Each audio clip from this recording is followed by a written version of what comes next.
¿Cómo está? Bien, bien. Disculpen Buenas el tardes. retraso. Es que estaba recibiendo un paquete. Les presumo, miren, ya me llegó mi libro. Ay, qué padre. También salió en físico. Yo creí que iba a estar nada más en digital. No, no, aquí están. Bueno, Excelente, excelente. acá Y están tiene herida la mano, ¿está bien, profe? mis paquetes, sí. Que en el dedo me lastimé. No sé ni cómo, pero me lo lastimé. La potencia de su escritura fue demasiado para sus manos. Sí, miren, ya estoy feliz porque esto ya salió. Y de hecho, mañana sale otro. No es por presumirles, pero es una rachita de repente que uno tiene porque se la pasa escribiendo, pero luego los proyectos tienen así de que años sin salir. No tenía tanto, pero mañana sale uno que teníamos como 3 años yo ya que había escrito un capítulo para ese libro. Y ayer ¿cuándo fue? El lunes. Sí, antier me mandó el lunes, me mandó un mensaje la maestra María Luisa Martínez. Dice, ya salió el libro y se presenta el viernes. Y yo, es que casi esté cerquita del otro que se presentó. Imagínense, ando feliz. Digo, porque de aquí a que vuelva a presentarse, pues ya van a pasar meses, años, no sé. Pero pues ha sido este año bueno con las publicaciones. ¿Y dónde lo podemos conseguir, profe? Este es digital y creo que si no no sé si la librería universitaria lo vaya a vender. Oh. Pero pues de este estoy contento. Del todo, ¿verdad?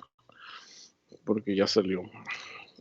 Y ahorita me lo acaban de traer, lo pedí por paquetería.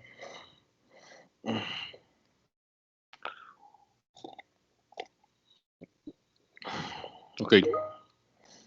Déjenme tomar. Y les digo, y mañana se presenta otro. Digo, para seguirles presumiendo. Perdón que se les presuma, pero les digo, no les vuelvo a volver a presumir como en 2 años que vuelvan a salir estas cosas.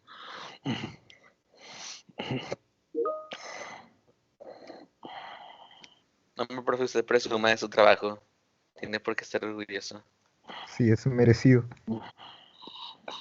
Ahí. Vamos a ver este año cómo nos va. Es que hay años que están bien solitos, ¿no? En publicaciones. El año pasado nada más tuve una publicación.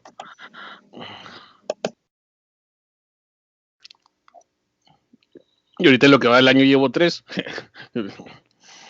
Profe, usted suena como si nosotros fuéramos, no sé, plebeyos. Este es Alejandro Magno de que sí, hoy conquisté 3 países. Es menos de lo que conquisto normalmente, pero No, así pues, les va a tocar ¿cuántos también han a conquistado ustedes. ustedes? Así les va a tocar a ustedes también. Yo porque ya después de mucho camino recorrido, o sea, ¿tampoco tú crees que ya se estaba publicando? Pues claro que no. Le quiero informar, profe, que yo mandé un trabajo para la revista digital Blog, ¿ok? Por Entonces, ejemplo, tal vez pueda ser publicado. en mi tiempo no teníamos revista digital, por ejemplo. Ahí está, o sea, no lo estoy presumiendo cosas que ustedes no puedan hacer. Son cosas que ustedes van a hacer.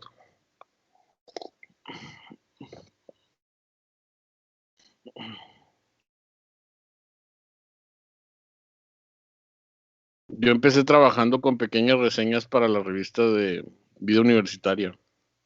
Y recuerdo cuando salió mi primera reseña que era una cosa así chiquita. O sea, yo estaba todo emocionado, sentía que ya la había hecho en la vida.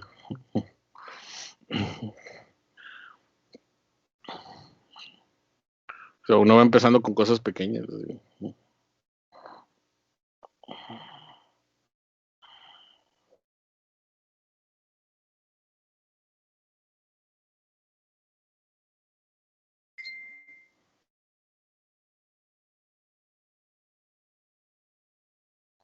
Y aprovechen que van a tener un espacio para publicar, porque pues eso siempre es bueno.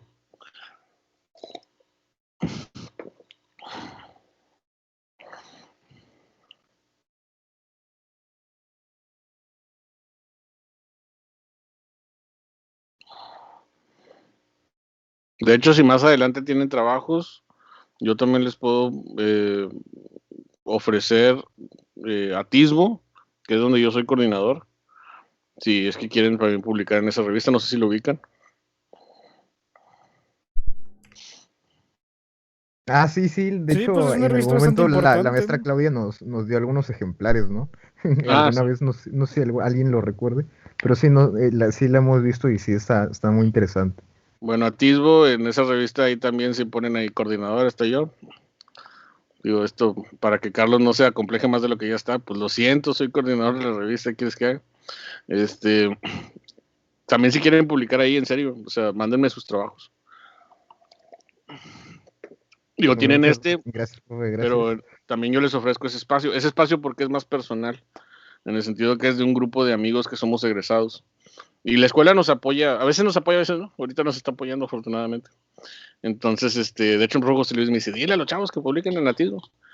Pues yo les digo, nada más que no me mandan trabajos, les digo, entonces ahí si tienen algún trabajillo o algo, por preferencia que sea historia regional, porque es lo que es el enfoque de la revista.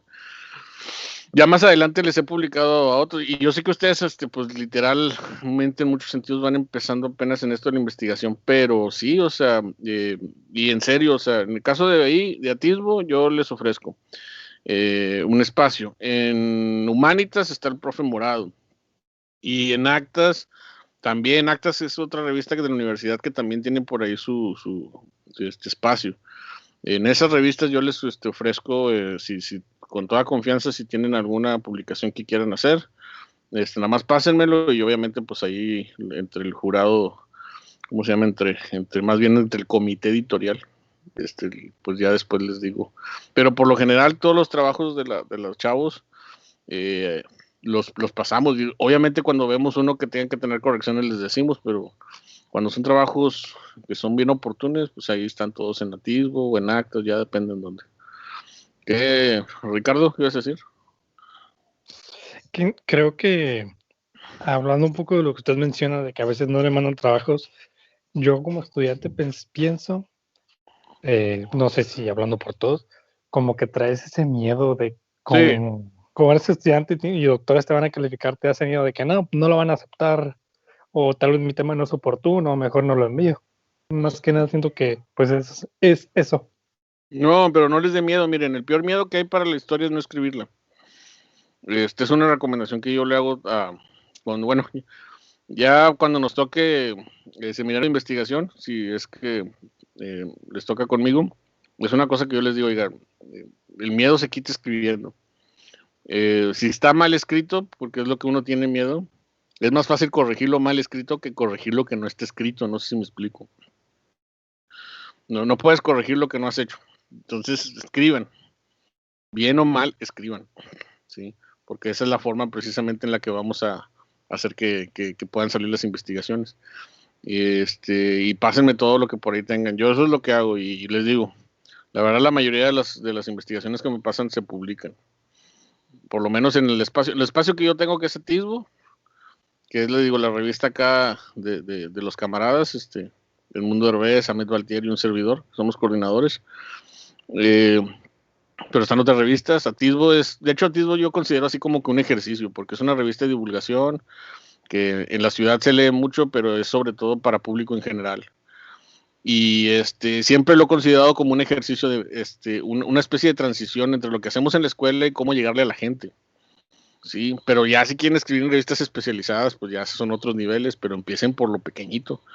Y siempre hemos considerado nuestra muy humilde revista como ese primer paso. Sí, sí, como ese primer paso para que puedan escribir. De hecho, fíjense que yo estaba regalando muchas revistas de Atisbo porque tengo, pues, obviamente como coordinador me llegan así el monchón.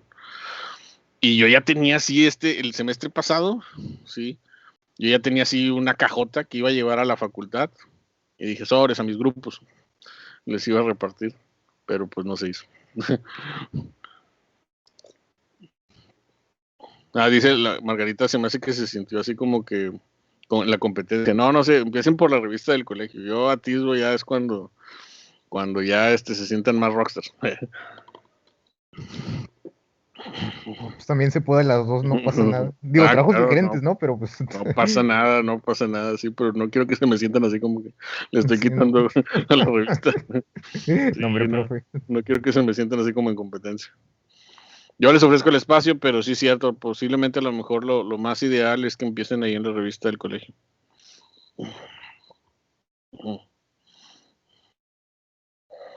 Sí, les digo, y este semestre iba a llevarle ahí, porque la verdad Atisbo es una revista donde publicamos tanto profes con mucha experiencia como alumnos que vamos empezando. Sí, yo me acuerdo que cuando empezamos la revista, ya nada más les quito esto como, sobre todo porque sacaron el tema por la revista que tienen, que la verdad les digo, es una muy buena idea.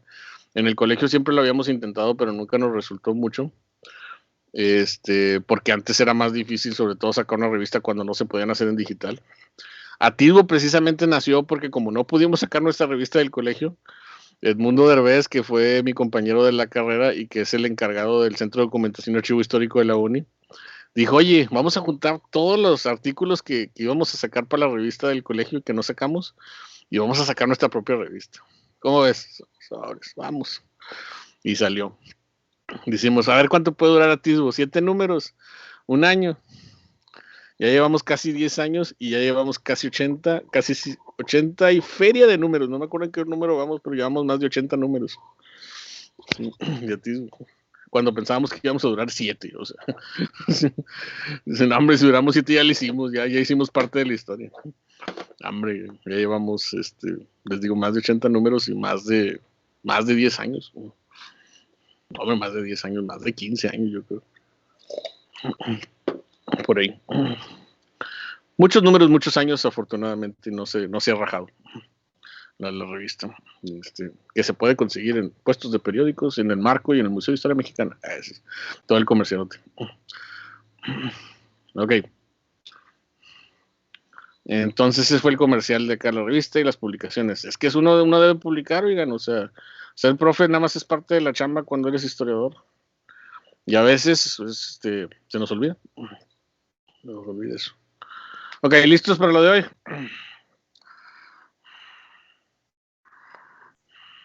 Effective Wonder.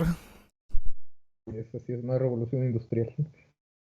Vamos a empezar con donde nos habíamos quedado, ideológicos. Entonces, listos. Hoy quiero, a ver, oigan, ya es necesario, urgente que escuche a más gente porque luego de repente escucho a los mismos. Y la otra vez me estaba preguntando, oigan, ¿y el resto?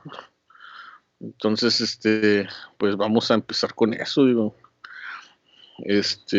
Con el hecho de que ya quisiera escuchar a más gente. Y otra cosa que también les quiero decir es que, bueno, falta, pero también vayan pensando en lo del trabajo, en lo del producto integrador. No quiero que se vayan ahí, al final apresurando. Yo les dije que de preferencia por la cantidad que somos, que sean por lo menos en pares. Sí, pero por lo menos vayan pensando el tema para que me vayan diciendo qué temas y poder ir dándome una idea qué temas se van a hacer y armar las mesas. A mí me gustaría armarlas de manera temática, ¿no? O sea, así que si se van a hablar de temas de siglo XX, siglo XIX o guerras mundiales, no sé. Pero bueno, perdón que los vaya ahí apurando, pero ya vayan pensando también en eso, en el producto integrador. Todavía no llegamos ni al siglo XIX, ya sé, pero bueno. Ya después todo se verá en picada cuando lleguemos al siglo XIX.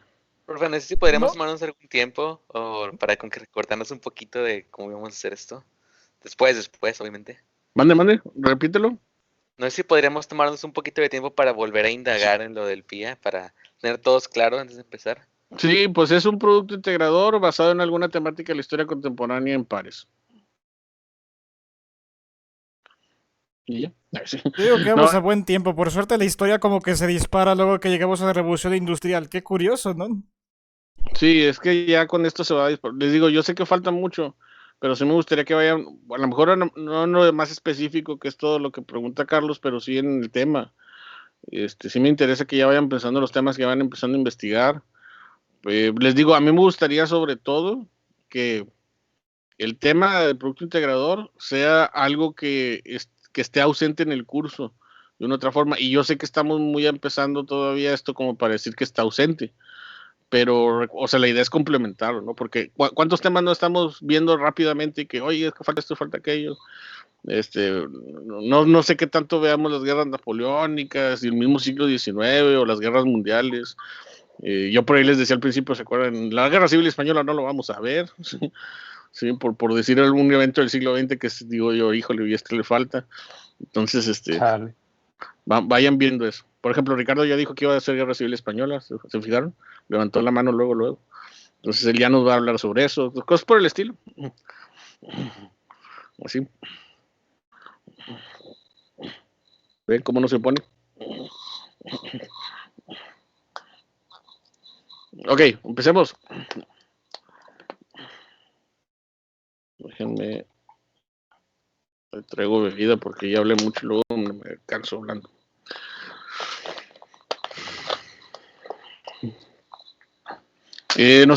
Habíamos visto los antecedentes de la revolución industrial, habíamos visto la cuestión política de la revolución industrial, la cuestión precisamente que tiene que ver con la revolución inglesa, la revolución gloriosa, ¿sí? con la restauración de la monarquía protestante y lo que eso va a implicar, sobre todo porque ya hemos visto que se le va a dar representación a la Cámara de los Comunes, a la Cámara de los Lords, como precisamente no había visto. Entonces habíamos visto el avance de la burguesía, el avance precisamente en Inglaterra, y hoy vamos a ver los aspectos ideológicos, y bueno, vamos a darle rápido para ver qué tanto podemos hacer en la hora que tenemos.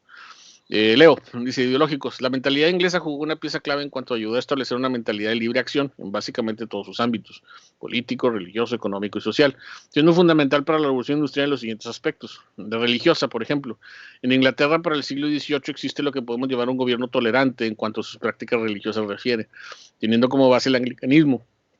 Por igual manera se va a practicar el calvinismo, teniendo mayor influencia en la ciudad de Ginebra, y se va a distinguir por impulsar notablemente las ideas capitalistas, sobre todo en aquellos puntos en que la Iglesia Católica no está de acuerdo. Yo creo que un punto importante precisamente también para entender el avance del capitalismo en Inglaterra, recuerden que para allá es donde vamos, es que también son una sociedad que se desligó del Vaticano desde ya la Revolución Anglicana, bueno, desde la Reforma Anglicana, mejor dicho, con Enrique VIII. ¿No? Entonces ya para el siglo XVIII tenemos un gobierno que es tolerante, que permite la introducción de ideas nuevas, precisamente por el anglicanismo. Yo cuando hice esta presentación, yo me basé en unos sermones que precisamente ponía un autor que se llama Groothuizen, un nombre muy extraño de escribir, donde él hablaba precisamente de cómo es que la iglesia ponía trabas precisamente al desarrollo del capitalismo y cómo el pensamiento burgués y protestante no. Entonces, en un precisamente texto yo encontré como que estas analogías donde ya se veía la diferencia. Por ejemplo, en la iglesia se hablaba de providencia. Al hablarse de providencia en la iglesia se refiere a que prácticamente todo ya estaba elegido. O sea, nosotros solamente somos actores de un proceso donde ya hay un destino marcado, según precisamente el pensamiento de la Iglesia Católica.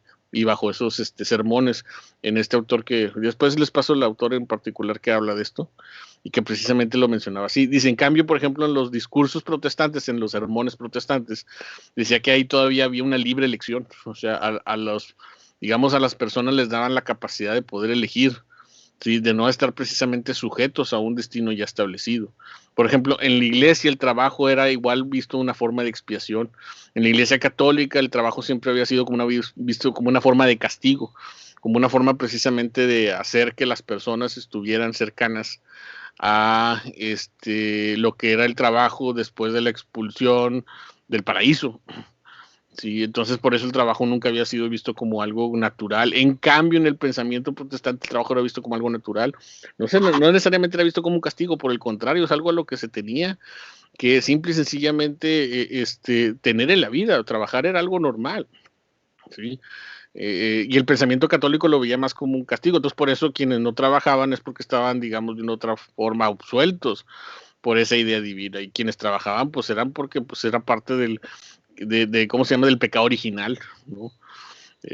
Imagínense lo que eso implicaba precisamente entonces para muchas sociedades que veían en eso algo complicado y que entonces por eso no querían acceder. En la Iglesia Católica se veía el ahorro como una forma de avaricia, en el pensamiento protestante se veía como una forma de previsión.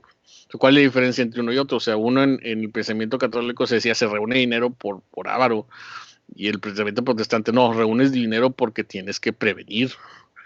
Sí, en el pensamiento de la Iglesia Católica se veía a la usura como una forma de robo, y en cambio en el pensamiento burgués se veía a la usura como una forma de inversión. O sea, mientras acá te están robando, dice el otro, no, es una forma de invertir para precisamente crear una economía mayor.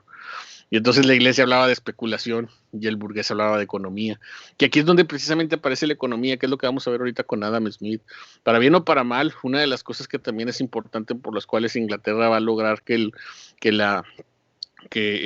su economía pase de una economía capitalista comercial a una economía industrial, es que también Inglaterra va a ver nacer a la economía clásica, ¿no? O sea, hasta ese momento precisamente la economía pues, no existía como una disciplina.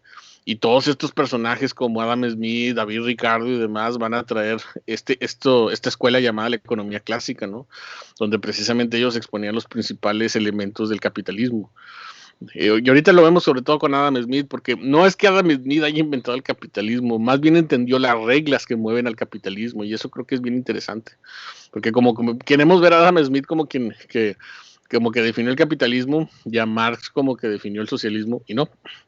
Sí, o sea, lo que vamos a ver con uno y con otro es que son los que van a traer por consecuencia, digamos, una forma distinta de apreciar el capitalismo, o en este caso, entender sus reglas, entender su forma y entender precisamente cómo hacerlo más eficiente. Es como lo que decía la propia lectura. La cosa ya existía antes de que existiera el nombre para referirse a la revolución industrial. Aquí lo mismo, ya existía el capitalismo o el comunismo antes de que hubiese las figuras que se asocian a ellos. Sí, no, yo creo que es un error pensar que el capitalismo industrial nació con la revolución industrial. No, el capitalismo ya existía y va a seguir existiendo y ya existió.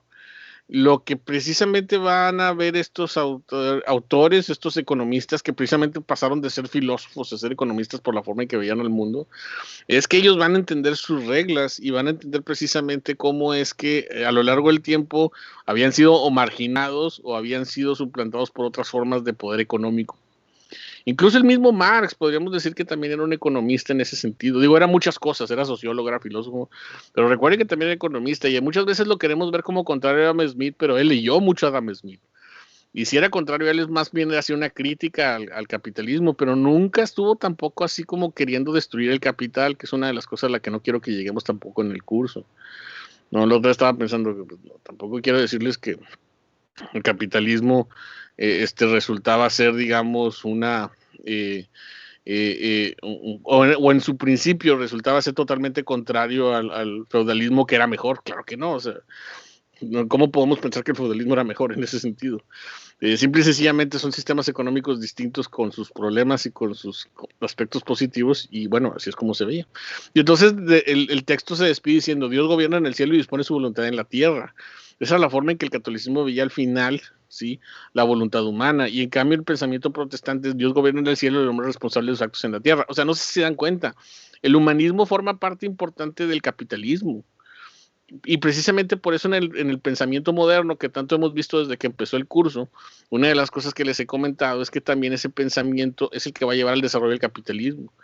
Si el hombre no pensara que el hombre se hace valer por sus propias acciones, muy difícilmente el capitalismo formara parte de lo que va a ser sobre todo el siglo XVIII y XIX. ¿Sí? O sea, El no sé si me catolicismo explico. dice que Dios tanto en el cielo como en la tierra, porque tanto en el cielo como en la tierra va a decidir qué es lo que haces. Exacto, y en el caso del pensamiento protestante cambia, y ahí es donde entra el humanismo. Entonces sí cambia, y entonces si el ser humano era el centro, entonces también sus actos en materia económica, no solamente en materia artístico-científica, que es como lo habíamos visto hasta ahorita, sino también en la economía. En la economía también entonces no es lo mismo lo que la iglesia diga o disponga que lo que precisamente se disponga en el caso del protestantismo. Y eso lo vamos a ver por pues, todo lo que vamos a hablar ahorita en relación a Adam Smith. Entonces, primer antecedente ideológico de la religión.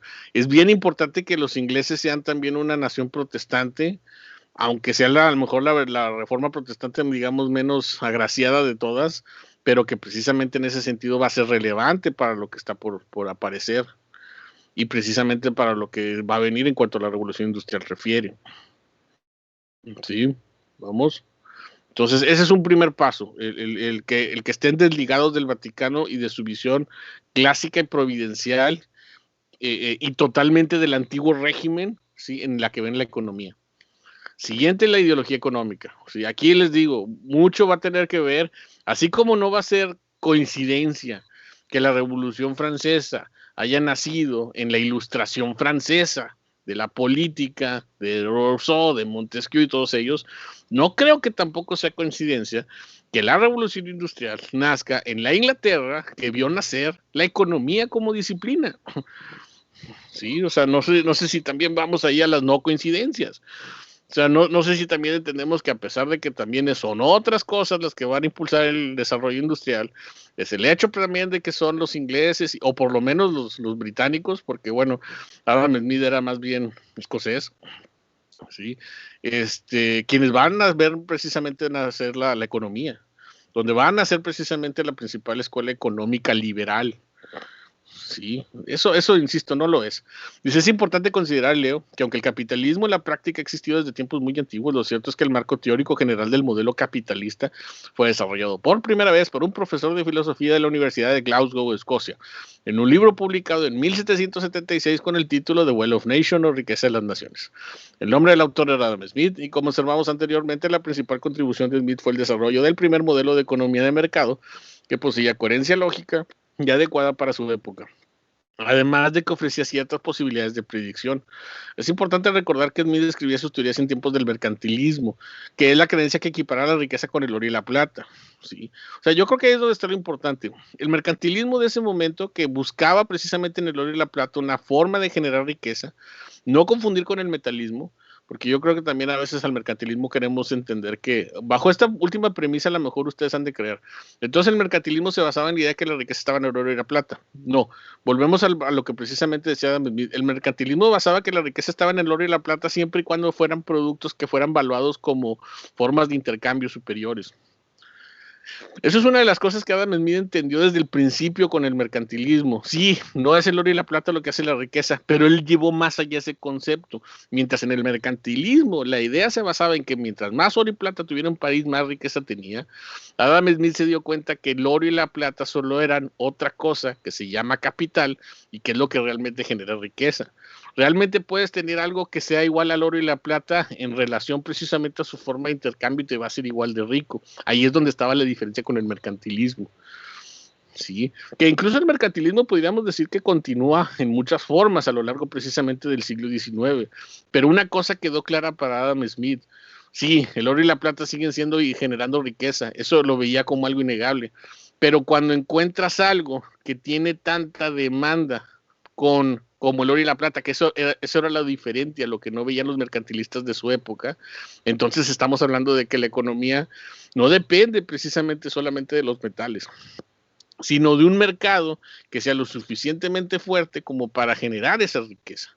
Ahí es donde precisamente habíamos hablado que Adam Smith por eso entendió que para que una economía capitalista pudiera progresar, la idea estaba en qué valor le damos a las cosas, ¿sí? Y aquí es donde precisamente empieza esto, que ya un poco lo adelantamos en la clase anterior. ¿Se acuerdan que les decía con todo lo que él decía? Es que la riqueza no está en el oro de la plaza, la riqueza está en los bienes, los servicios que precisamente representa, ¿sí? Ese concepto de riqueza. Dice, el primer término que redefinió el concepto de la riqueza solo se encuentra en los metales oro y plata, diciendo que estos solo son valiosos como medio de intercambio y depósito de valor. Pero en sí carecen de tal. O sea, él dice, si el oro y la plata generan riqueza, es porque son escasos, es precisamente porque producen una forma de intercambio, pero nada más. En sí no tienen valor. El verdadero valor está en su forma de intercambio o depósito como valor. Dice, las verdaderas fuentes de riqueza son los bienes y servicios y conducen al mejoramiento del bienestar material de los seres humanos. Sí, yo les había comentado eso incluso en la clase anterior. Es aquello que te da felicidad o bienestar. Y no es el oro y la plata, es lo que con el oro y la plata puedes ejercer. Entonces, de una u otra manera, en la economía clásica, lo que precisamente Adam Smith decía es que al final el oro o la plata son representaciones de valor que precisamente van a generar lo que estás buscando. ¿Sí? Entonces, si tú necesitas comer, para eso necesitas dinero como una forma de intercambio, pero al final el verdadero valor está en lo que representa eso en función de la comida que vas a adquirir o en función del servicio que vas a tener. Por mencionar ejemplos, ¿sí? Por mencionar algo, ¿no? Por ejemplo, ¿de qué te sirve el oro y la plata si tu casa se está goteando? No, pues el oro y la plata te va a servir para que tú puedas contratar a alguien que te pueda ayudar a que el techo se impermeabilice y ya deje de llover. O sea, es el servicio lo que al final te va a generar el bienestar, y el oro y la plata solamente fueron formas de intercambio. Si la gente define su riqueza en base a la cantidad de oro y plata que tienen, es porque eso va definiendo los bienes y los servicios que pueden adquirir con ello. Que ese fue el problema que precisamente pasó en España. Trataron de ver el oro y la plata como su única fuente de riqueza y de bienestar. Y no entendieron que eso se podía acabar. Entonces, por eso tenían que tener un flujo continuo de riqueza que pudiera sostener ese bienestar y que no tuvieron en el momento en que el oro y la plata se acabaron. ¿Sí? Díganle esto profe. también a quien piense que el petróleo es lo mismo. Guiño, guiño, mande. Sí, es que ahorita con lo que Él tiene mencionas se me otros datos. ocurre. Tengo otros datos. No, se me ocurre pues un como meme que ha habido mucho últimamente o que yo he visto, de que bueno, ¿por qué no nada más imprimimos más dinero y ya no se arregla el problema, ¿no? Entonces yo creo que con este ejemplo pues podemos ver que bueno, en este caso pues sí, o sea, de que poder imprimir más dinero, pues claro que se puede, ¿no? Pero de cierta forma, y que es tiene que ver con lo que usted menciona, que pues, es una representación de bienes y servicios, pues de cierta forma sería como una especie de ilusión, ¿no? Porque bueno, ese dinero supuestamente representaría bienes y servicios que en realidad no existen. Entonces, pues yo creo que ese es como un buen ejemplo de ver, o sea, cómo está la situación aquí, ¿no? Cómo está esto de la representación, que en realidad implica, pues, en este caso, pues, el oro y la plata, y bueno, también el dinero, pues papel moneda en general, ¿no? Porque se daría el proceso de inflación, dice aquí el compañero. Sí, fíjense, no sé, desgraciadamente ustedes ya no lo conocieron, pero a lo mejor escucharon hablar del maestro Antonio Peña. El maestro Antonio Peña fue un profesor que tuvimos, que quisimos mucho en la facultad, muy amigo personal y del maestro Moisés. El maestro Moisés y un servidor. Teníamos un amigo en la facultad que fue profesor, que es el maestro Antonio Peña, que falleció en el 2014. Él era egresado de la maestría en el Mora y en el Colegio de México. Prácticamente un historiador económico. ¿Por qué les platico del profe? No, hombre, el profe era un tipo muy peculiar, muy peculiar. Y una vez me acuerdo que nos platicó de que les quiso explicar a sus alumnos cómo funcionaba precisamente la monetarización del dinero, que es precisamente la transformación de los billetes en parte del oro y la plata. Entonces dice que una vez él tenía clase en posgrado de primer semestre, entonces andando una vez ahí en biología estaban construyendo y había ladrillos, y hagan de cuenta que agarró un ladrillo y se lo llevó, y ahí va el profe con el ladrillo al salón de clases. Llega con el ladrillo y lo pone en el escritorio, y les dice, ¿qué es esto? No, pues todos les dijeron, es un block, pues ladrillo. Y hagan de cuenta que él dijo, bueno, imagínense que eso es el oro y la plata, que ustedes tienen ahorrado en toda su vida. Ahí está, ese es el ladrillo. Dice, imaginen que es oro y la plata. ¿Sí, qué vas a hacer? Sí, cuando quieras comprar algo, pues vas a tener que llevártelo para todos lados, ¿no? Y entonces ahí va el maestro moviéndose de un lado del salón al otro. ¿Qué es más fácil? ¿Traer el ladrillo o depositar el ladrillo en un barco y transformarlo en eso en billetes? Y que todo ese oro y plata sea representado con billetes y puedas comprar con ello. ¿Eh? ¿Cómo ven? Interesante a mí lo que yo le decía a Toño, porque me dice, Toño, digo, con un mendigo ladrillo en el salón y luego capaz que te lo van a reclamar en biología. Pero funcionó. Bueno, yo digo, no sé si lo entendí. No, yo quiero llevar mi saco de oro en efectivo a todas partes para así representar perfectamente el sistema económico idealista. Sí. Sí, le digo a Toño, no, tu ejemplo estuvo genial, mi problema es que te van a reclamar el mendigo ladrillo en biología, pero bueno, esa era otra cosa. ¿Sí se entendió? A ver, Carlos. Sí, profe, completamente se entiende. Y de hecho lo que yo quería agregar es que lo que pasa cuando salimos de la Segunda Guerra Mundial es que se abandona completamente la idea de que necesitamos un ladrillo para crear dinero. Exacto. Ya el gold standard o el estándar de plata también desaparece. Derek tenía la mano levantada ahí desde hace rato. Sí, profe. Es que ahorita más atrás mencionó que esta es la primera vez que el pensamiento que se hace un pensamiento económico así como que ciencia, si no me equivoco. Se le llama economía clásica. No sé hasta qué punto sea la primera vez, pero es la economía clásica. Ok, pero entonces, bueno, es que ya dice que la primera vez, pero es que la pregunta, como ya la había entendido, si la pregunta era si no había ocurrido nada parecido antes, pero pues... Es que mira, sí, yo creo que lo que haces es una buena pregunta. Sí, yo creo que no creo que sea la primera vez que un filósofo o un pensamiento o el pensamiento económico haya inundado la cabeza de alguien. Pero pasa como con la democracia, con la Revolución Francesa. La primera vez que los franceses hablaban de democracia, la primera vez que se hablaba en el mundo de democracia, sabemos que no. ¿Verdad que no? Porque sabemos que antes estuvieron los griegos. Y muy probablemente si encuentras en los griegos, creo que, de hecho alguien mencionaba que creo que Platón fue de los que también hablaba del capitalismo en su tiempo. Pero nunca llegaron a desarrollar esas ideas a nivel de que se fuera a la práctica. Y lo que pasa en Inglaterra con la economía, así como lo que pasa en Francia con el pensamiento político, es eso. Sí, ellos llevaron esto a la práctica que en mucho tiempo solamente se había quedado en ideas teóricas y que no habían redundado en algo más. Entonces el pensamiento, insisto, de Smith, Ricardo, mira, yo no soy economista como para hablar fluidamente de esto, pero creo que cualquier economista reconoce en la escuela inglesa clásica que estos personajes fueron los, insisto, no fueron los primeros en decir, el capitalismo funciona así, fueron los que entendieron cómo el capitalismo podía en su tiempo ser adecuado, que a lo mejor en otro tiempo estaba desfasado, sobre todo en las formas en las que se pudieron pensar. Sí, a lo mejor sería muy aventurado decir, serán los primeros en pensarlo, pero es lo que les digo, no, es que no inventaron el capitalismo, entendieron las reglas con las que funcionaban en su tiempo. Así precisamente como Adam Smith estaba entendiendo, es que no es el oro y la plata, son los bienes, son los servicios, es el valor de las cosas lo que genera la riqueza.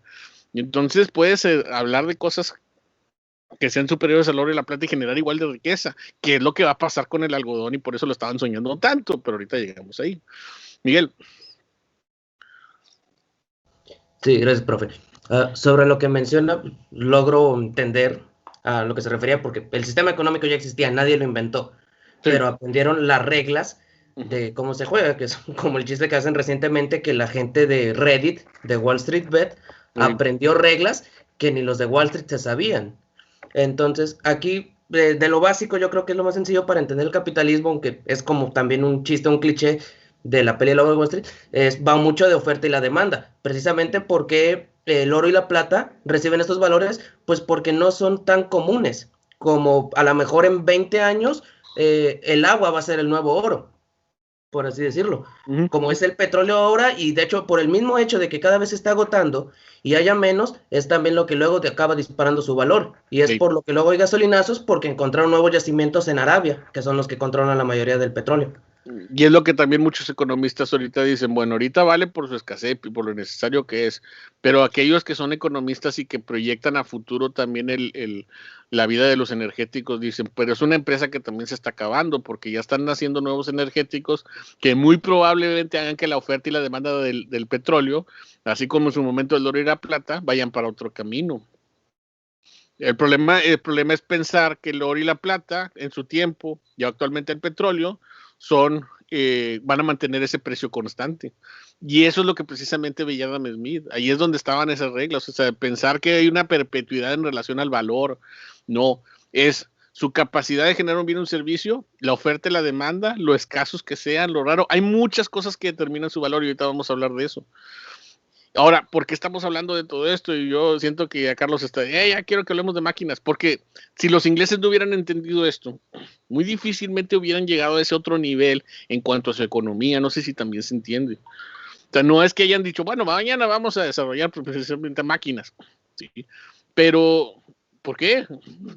Bueno, porque se dieron cuenta que al final la producción manufacturera es una de las cosas que más demanda tenía en el mundo, ¿sí?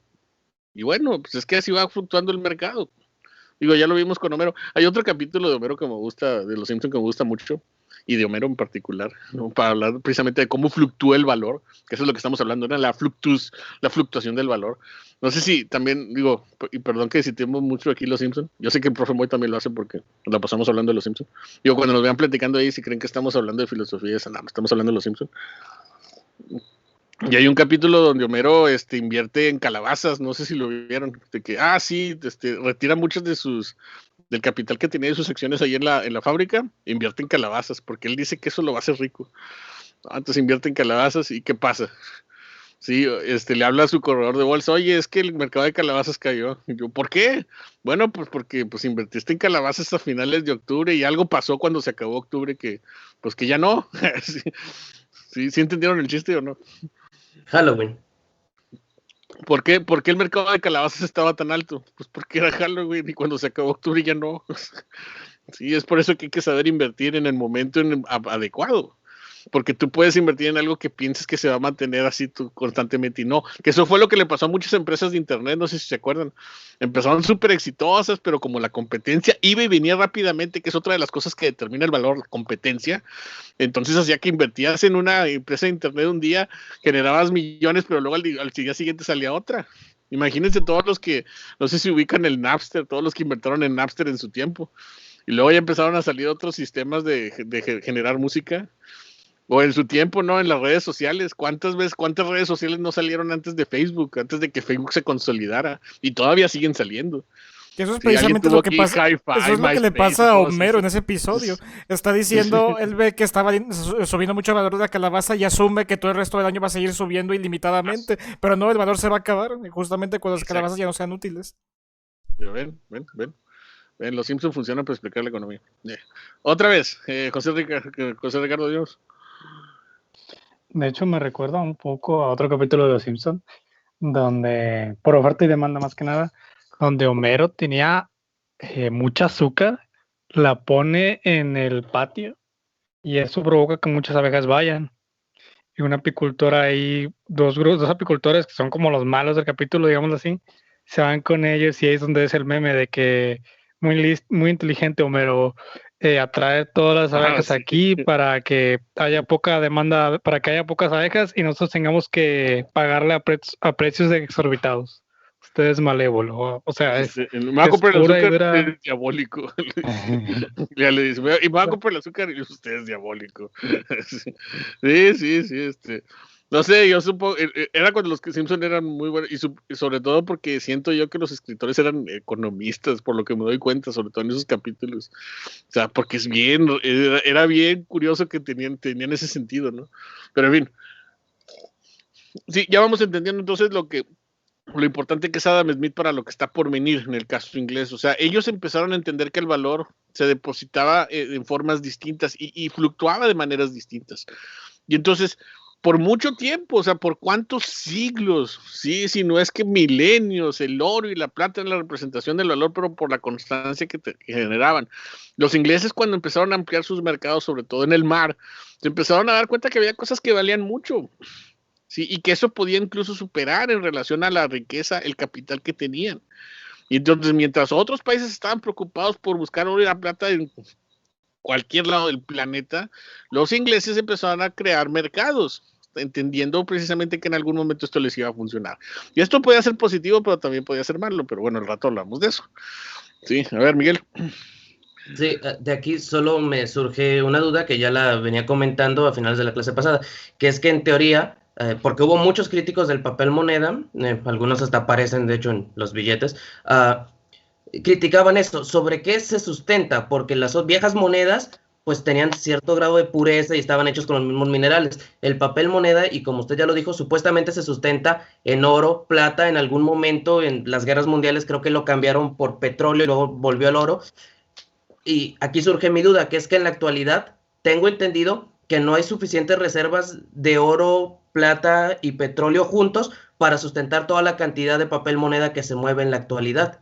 Y es un poco como lo que pasa con el Bitcoin, con las monedas,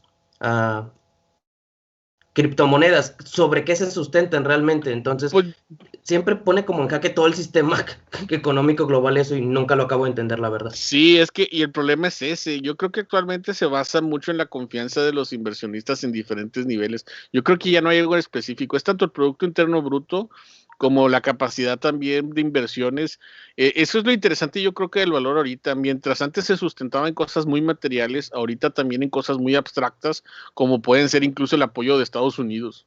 O sea, la moneda de un país puede estar bien, mientras Estados Unidos diga, sí, me parece que está bien, pero cuando ya ven que Estados Unidos saca sus famosos reconocimientos al año de que invierte en este país o no, ese tipo de cosas son los que actualmente al mercado lo hacen complicadísimo, muy complicado.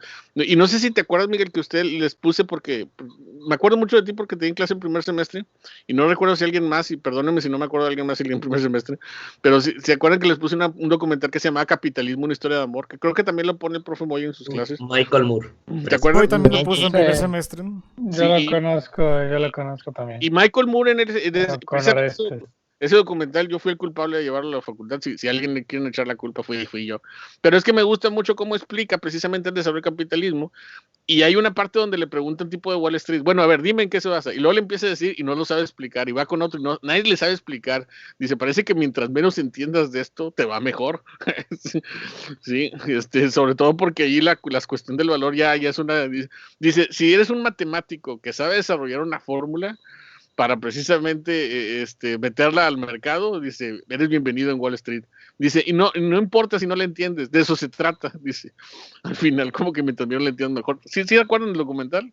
Que esa parte es muy curiosa porque también implica que al que menos gente tenga acceso a eso, también vale más el ser un matemático que se vaya a Wall Street. Así que está hasta ese aspecto económico reflejado en la propia carrera que está estudiando. Exacto, porque también el conocimiento se vuelve un valor, un capital y rentable cuando precisamente sabes hacerlo y alguien más no. Y es muy, muy interesante. Y ese documental sobre todo critica mucho actualmente precisamente el sistema capitalista y le llama capitalismo una historia de amor. Creo que sí se entendieron el tema por precisamente la gran cantidad de consorcios que prácticamente generan monopolios, dejan al lado otras empresas y le llama que, o sea, él dice que es como una gran boda que se está haciendo entre empresas donde van eliminando otros y se crea todo este concepto de plutonomía, ¿no? De la riqueza, pero en un porcentaje muy pequeño. Que ese es el famoso movimiento que se hizo en Wall Street, ¿no? De nosotros somos el 99%, ¿no? Porque basado en esa idea, ¿sí? Cuando fue la crisis del 2008, esta crisis hipotecaria de que la riqueza del mundo está en 1% de la población. Y entonces vinieron los famosos manifestaciones en Wall Street, no sé si la recuerdan, que decían somos el 99%, de que somos el 99%, que no somos ese 1% que tiene la riqueza, ¿sí? Etcétera, etcétera, etcétera. Sí. Pero se me están adelantando ya. Regresemos al siglo XVIII. Pero de todos modos tiene que ver con eso. Sí, yo no lo niego. Tiene que ver precisamente con los excesos a los que llevó el capitalismo. Pero ya estamos hablando, insisto, de esos excesos a los que llevó. Y que en su momento Adam Smith no veía, porque yo creo que el problema es que Adam Smith o fue muy ingenuo, sí, o muy idealista, no lo sé, pero él pensó que todo esto se iba a solucionar por la competencia. Él pensaba que la competencia iba a hacer que todo nos fuera bien, porque trataba de ver la economía como una pirámide. ¿Sí? Como en el sentido de que si todos vamos avanzando, todos vamos ganando. Y ahí fue ya después cuando Marx dijo, no, estás equivocado. Y pero bueno, ya, me estoy adelantando yo también. Dice que es que el 99% no trabaja lo suficiente. No. Él decía, el 1% de la riqueza humana, el 1% de la población humana tiene el 99% de la riqueza del resto. No sé cómo estaba de toda esa idea que salió ahí cuando fue la ocupación de Wall Street, y fue bastante interesante, ¿no? Porque bueno, es como ahorita hablar de México, ¿no? El problema de México no es que no tenga riqueza, el problema es que está mal distribuida. ¿Cómo es posible que en México tengamos uno de los hombres más ricos del mundo y exista este nivel de pobreza? Ahí son críticas ya en relación a esto social. ¿Continuamos? ¿Me dejan continuar o alguna otra pregunta? Me dejan continuar, o sea, en el buen sentido. Adam Smith creía en los comerciales de quieres ser tu propio jefe, algo así. Bueno, vamos a continuar con Adam Smith. Dice, bueno, ya llegamos a un punto. Dice, en segundo lugar señaló que la riqueza debe ser para todos. Les digo, ahí es donde está el problema de este señor. Sí, un problema y no, porque yo creo que, les digo, al final era un tipo bastante ingenuo o idealista, no sé. Dice, no solo por unos cuantos privilegiados, y mostró cómo debería funcionar este sistema para asegurar que las personas de todas las clases sociales tomaran parte de una economía que ampliara continuamente su capacidad productiva. Y entonces ahí está la cuestión, o sea, digo, la riqueza debe ser para todos, porque si tú puedes generar un sistema de riqueza que te vuelva superior a otro, pues te lo mereces, pero si alguien te rebasa, entonces tú tienes que mostrar mejoría. Ahorita hablamos de eso de la pirámide de Smith, que tiene mucho que ver con la mano invisible, pero ahí les van como que los 6 puntos que hacen Adam Smith, ¿sí? y su sistema, algo que precisamente fue importante para del crecimiento capitalista industrial. 1, dice, los seres humanos actúan en su propio interés, hombres de negocios invierten por beneficios y trabajadores por salarios, todo con el fin de consumo, único fin de toda producción. Él decía que al final estaba en eso. El final de la inversión y del trabajo y todo está en el consumo, que es lo que ahorita, por ejemplo, mencionaba Miguel de la cuestión de la oferta y demanda. La oferta y la demanda funcionan porque hay consumo. Si no hay consumo, no hay oferta y no hay demanda. ¿sí? Entonces, por eso es bien importante que se invierta para que exista consumo. Tú no puedes estar trabajando en algo que al final no tenga un fin útil, porque entonces eso no va a funcionar. Entonces, no sé si se dan cuenta, es una de las cosas que veía él en el dinero. Al final, si vas a invertir en metales, pues esto puede acabarse, ¿sí? Entonces, mejor invierte en algo que su consumo sea necesario constante. Y, por ejemplo, los ingleses lo van a descubrir en los textiles. Si algo van a empezar a ver los ingleses que dicen, bueno, ¿qué podemos invertir que no se deje de consumir? Ropa, sí, telas, mantas. Por eso la industria, la revolución industrial va a empezar con la industria textil. Y ya nos estamos acercando al punto, no sé si me explico. 2. El vicio privado se convierte en virtud pública mediante las fuerzas del sistema de mercados competitivos. Hombres de negocio producirán bienes y servicios más deseados y trabajadores buscarán los mejores sueldos. Ahí es donde está la competencia. Él decía, el vicio privado, que es yo quiero ser mejor, se convierte en virtud pública. Porque si tú haces mejor algo, el otro está obligado también a hacerlo mejor. Que en el documental de Michael Moore, ¿se acuerdan que lo explicaba él con helados? Si yo hago un helado, y mi helado, dice, lo quiere todo el mundo, o sea, un helado de lo que quieran, ¿no? Pero si el otro, si mi vecino hace helados mejor, entonces yo estoy obligado o a hacer un mejor helado, ¿sí? O morir en el intento porque entonces va a desaparecer mi negocio. Entonces él dice, es ese vicio privado de querer convertirte en el superior en el mercado, hace que todos nos beneficiemos. Y sobre todo porque si tú, por ejemplo, haces un mejor helado, ¿sí? Entonces les vas a pagar mejor a tus empleados y vas a tener mejores sueldos, ¿no? Entonces todos ganan en el sistema de competencia, decía Adam Smith. Antes de que yo ya estoy por ahí escuchando, no los he visto, pero manos levantadas y a lo mejor opiniones en el chat. Eso es lo que él creía. Sí, ya sé que por ahí está la palabrita monopolio, sí, pero eso es lo que él no vio en este momento. Antes de que me empiecen a decir, profe, pero ¿qué onda con los monopolios? Eso fue lo que después le va a decir Marx, así como que con garrote. Pero espérate, ¿y qué pasa si alguien controla la competencia? No, él pensaba que la competencia siempre iba a ser leal y que todo iba a ir para arriba. Y por eso les digo que era como una pirámide, porque mientras tú vas subiendo, vas generando más ingresos y esos ingresos van para abajo. ¿Se acuerdan? ¿Escucharon ese meme, escucharon ese chiste de hace unas semanas? A la base de la pirámide. ¿Sí? ¿Quiénes son la base de la pirámide?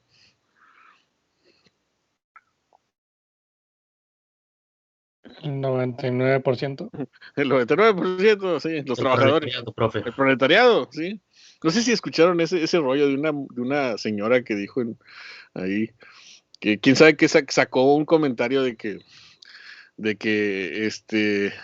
ahora por el COVID, de que, ya me acordé, es una señora, no creo quién era, la verdad no sé ni cómo estuvo el asunto, pero se murió uno de sus empleados y dice que nunca le dijo, se murió de COVID, dice, nunca me dijo y demás, ahora entiendo cómo sufre la base de la pirámide.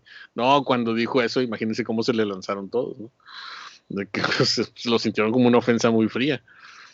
Pues sí. Y por cierto, hay que tener en cuenta, pues, qué estaba pensando la señora, cómo era su interpretación para que se saliera eso ahí de repente. Sí, no sé si lo vieron, o fue el único que vieron, pero sí, exacto, o sea, cómo, o sea, es lo que fue lo que le cuestionaron, oye, pues qué poca empatía tenías con tu empleado, para verlo, primero para verlo así, como una especie de ladrillo, ¿no? Y segundo, para no darte cuenta que estaba enfermo. Sí, es precisamente eso fue lo que le criticaron con ese comentario, exactamente lo que estaba diciendo ayer, ¿no? O sea, oye, pues, qué rollo, ¿no? Bueno, en fin, ¿qué más? Eso, la competencia, eso es el segundo. Tercero, propensión de la naturaleza humana a permutar, intercambiar o tocar una cosa por otras. Esto implica la especialización del trabajo, base del progreso. Esta es otra cosa que también decía Adam Smith. O sea, también, ¿por qué vamos a hacer que esto mejore? Sí, porque precisamente va a haber una base del trabajo especializada en hacer que esto lo logre. Eso creo que fue otro cambio sustancial al antiguo régimen feudal, porque ¿quién se encargaba de hacer las cosas y las manufacturas en el mundo feudal? Los artesanos. Pero ¿se acuerdan que el artesano era parte de todo el proceso de producción? Entonces lo que decía Adam Smith es que si tú haces que te especialices en un trabajo, entonces vas a lograr que las cosas tengan mejor calidad, se produzcan en mayor cantidad, y esa es la base del progreso. Sí, porque si lo que estamos haciendo es que estamos buscando que las cosas cambien, como es que se permuten, se intercambien y se amplíen, la mejor manera es a través de la especialización. Sí, la mejor manera es precisamente a través de un sistema de producción especializada, donde no tenga solamente un artesano que hace todo el proceso, sino que alguien que se especialice solamente en zapatos, que solamente en ropa, que solamente en cinturones, en comida. ¿Sí se entiende esto del artesano versus digamos, el obrero especializado en el trabajo? O aún más, ya ni siquiera en zapatos, sino en simplemente esta parte del zapato o esta partecita de la partecita del todo. Que eso en particular, así más detallado, fue lo que vio Henry Ford, ¿sí? Con el sistema fordiano, ¿no? De que, bueno, y si hacemos esto todavía más especializado, ¿sí? Y si alguien se encarga de hacer esto y aquello, que fue lo que precisamente se vio con el sistema automotriz. Sí. Profe. Mande, Diana tiene la mano levantada. Perdón, sí, no los veo, entonces necesitan decirme. Diana, dime. Profe, bueno, le voy a contar algo que a mí se me hace un poco curado sobre lo que dice de la especialización de la especialización. Yo cuando estaba más chava, pues iba a la iglesia, ¿verdad? Entonces había un predicador de jóvenes que decía acerca de los talentos que nosotros como seres humanos tenemos al llegar aquí a la tierra que Dios nos da.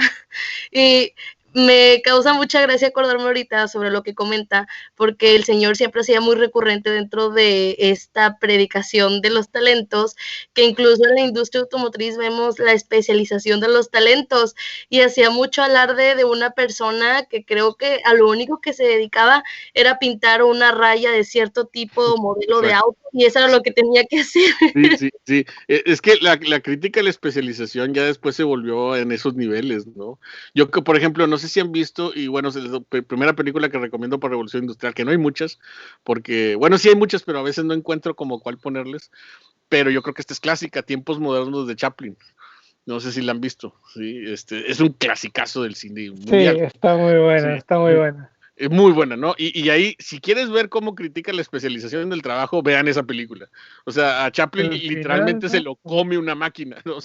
Sí, y ahí él está así atornillando cosas, o sea, de hecho a Chaplin lo criticaron por comunista porque precisamente una de las cosas que criticaba Marx es que eso genera enajenación. O sea, eso de nada más estar haciendo, por ejemplo, pintando una raya o moviendo una tuerca o qué sé yo, dice, pues se vuelve cansado y terriblemente tedioso. Pero pues el capitalismo es lo que llevaba. Mande. También tenía una, no me acuerdo el nombre, pero es que él tenía muchas donde criticaba mucho la industria. Sí, y hay una y no sé si usted sepa cuál es, o se sepa su nombre más bien, que es donde él empieza a trabajar y empieza a hacer chistoso para la gente y entra en una cena de ricos y está haciendo básicamente el ridículo, pero todos le aplauden porque según está actuando de cómico. Y al final se queda con una mujer. Es que es una decisión muy ambigua, la verdad. Pero creo que también lo que hacía era que al principio había como que una cara o como un megáfono que te decía de que tienes que trabajar, tienes que hacer lo que sea. Y como él era Chaplin, pues, nada más se la pasaba jugando y todo. Y mostraba mucho cómo era lo de la explotación. O sea, bueno, en fin. O sea, la conclusión va a ser la misma, de sus películas están muy buenas y pues sí, se la recomiendo bastante. Sí, yo Tiempos Modernos, que está ahí en YouTube, se las recomiendo mucho porque precisamente esto es muy cercano obviamente al siglo XX, o sea, inicios del siglo XX, y era precisamente cuando Estados Unidos había llegado a ese nivel de producción excesivo, que fue lo que lo llevó a la crisis del 29, ¿no? Y en consecuencia, precisamente la Gran Depresión impactó a muchos y muchos criticaban que al final pues había sido eso. O sea, se enfocaron más en la producción que en lo humano, y creo que Chaplin era lo que trataba de reflejar en esa película, y en otras, como dice el compañero. Pero en Tiempos Modernos es algo así, porque Chaplin también se negó por mucho tiempo a pesar de que había aparecido el cine sonoro, y creo que ya había aparecido el cine sonoro cuando hizo Tiempos Modernos.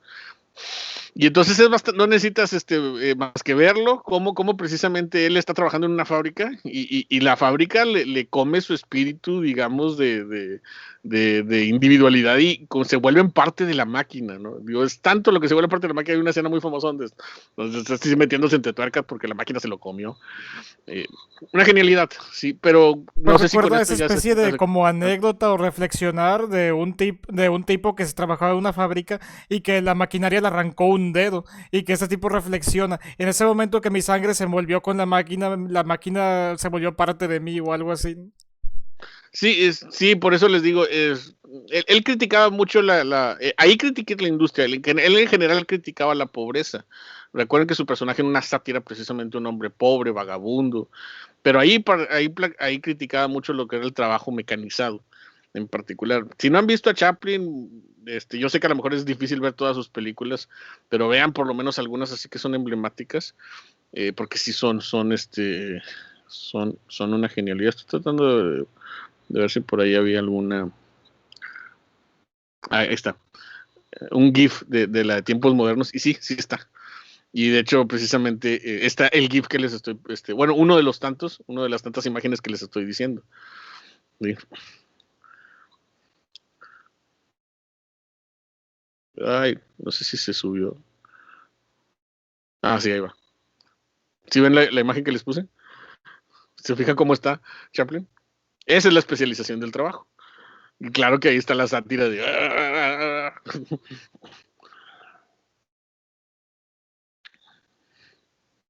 Bueno, ahí se les dejo. Continuamos. No sé si, ya no supe si le contesté a Diana tantas cosas que me voy. ¿Sí, Diana? Sí, profe.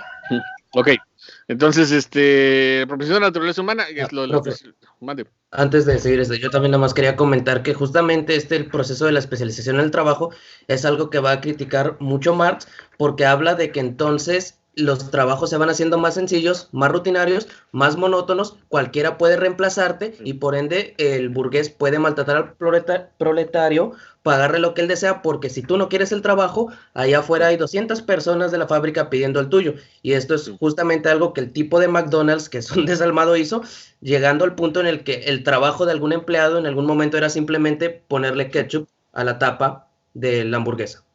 Sí, ya veremos eso. De hecho, ahorita no quiero que nos detengamos porque estamos hablando de la visión feliz, pero sí, todo eso lo criticó Marx. O sea, en resumen, todo lo criticó Marx, todo. Criticó la falta de visión de Adam Smith en cuanto al monopolio, criticó lo de la especialización del trabajo precisamente por eso también. O sea, todo eso lo criticó. Digo, ahí lo dejemos, digamos, en resumen. Porque la verdad, precisamente lo que vio Marx fue que lo de Adam Smith era demasiado idealista. O sea, pero yo también lo justifico así. O sea, era la visión también de Adam Smith previo a la industria. O sea, él así como que idealizó que así iba a ser también el capitalismo futuro. Ya cuando el capitalismo se materializó, ahí es donde viene Marx y los socialistas famosos utópicos, que de hecho fueron todavía previos a Marx y que influenciaron también mucho de su obra.